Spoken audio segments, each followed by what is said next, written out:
everybody, today I'm going to be showing you guys how to make this super awesome spiral tie-dye mini tapestry. You can do this technique with t-shirts or anything else as well, but I personally just had this mini tapestry.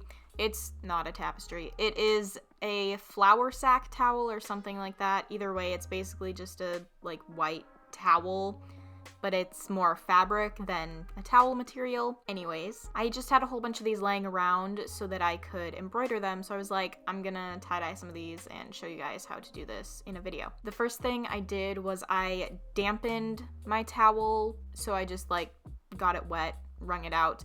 This helps make the tie-dye look better, but it also makes it so much easier to fold up and put your bands on and everything. I didn't really show how to do the spiral because I was out of the camera and I didn't realize until it was too late, but I'm sure you've seen a million videos on YouTube of people spiraling their stuff. Kind of defeats the purpose of me making a tutorial if I didn't show you the correct way to do it. But anyways, if you use a t-shirt or something you're gonna wear, you want to wash it first just because of shrinkage purposes, but because this is a tapestry thingy, I'm not gonna wear it. It's just gonna go on the wall. So I didn't do that. I just dampened it, wrung it out, spiraled it, and then put the bands on it.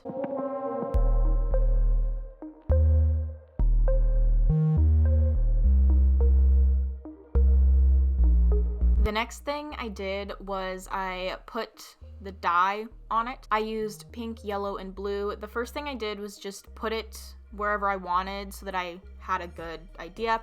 Also, I was making a TikTok, so that was kind of part of it. But yeah, so I just went through and I put the dye wherever I needed to put it. When you do spirals, it's kind of best to put them into triangles. You usually make triangles with the rubber bands anyways, but for the other one I made that I didn't film, I only had a bunch of blue left and a little bit of pink and yellow.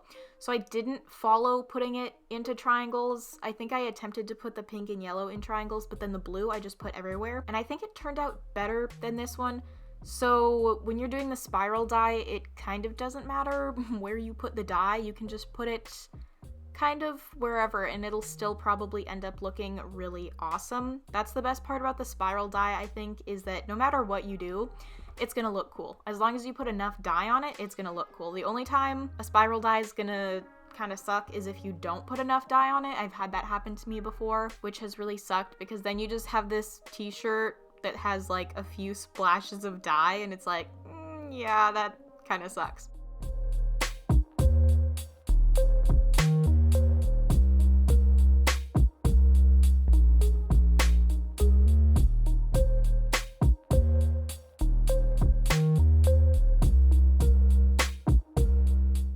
I forgot to film this part, but after I got done dyeing it, I put it in a Walmart bag because I have a copious amount of those. I put it in a Walmart bag, I twisted up the bag, folded it up, you know, how you usually do when you put stuff in bags.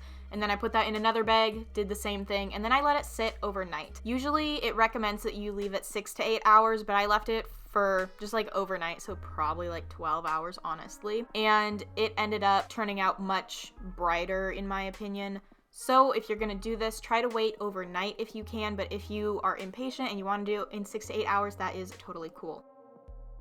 So then after your time is up for just letting the dye set, you want to wash it out. Most people do this in their sink, but it was nice enough outside that I just did it out back with the hose. And you just want to wash it until the water runs clear. Is what I eventually did was I wrapped the hose around the deck so that it was just kind of hanging there. So I made my own little makeshift sink outside and I just washed everything out, got all the dye out, wrung it out until all the water that was coming out of it was clear. And after all the excess dye was out, I just threw it into the washer. It's just the same clip that's not even in the right format because it was honestly so awkward just filming the washer in front of my mother. So that's why that's like that. But you should just follow the directions for your specific tie-dye kit. Mine said to use the fullest load you can and use soap and hot water, but my mom was like, you're not wasting 20 gallons on this tie-dye.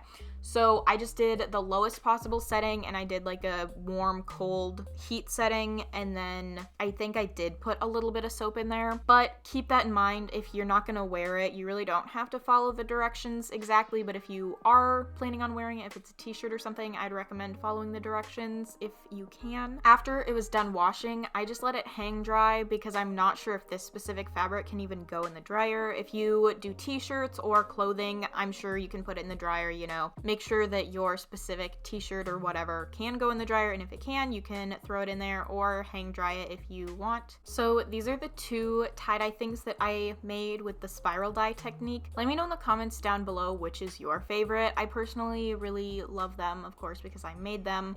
But honestly, I do prefer the one on the left, so let me know in the comments down below which one you guys like better. As well, if you have any questions or anything to say other than that, just comment down below and make sure to like, comment, and subscribe.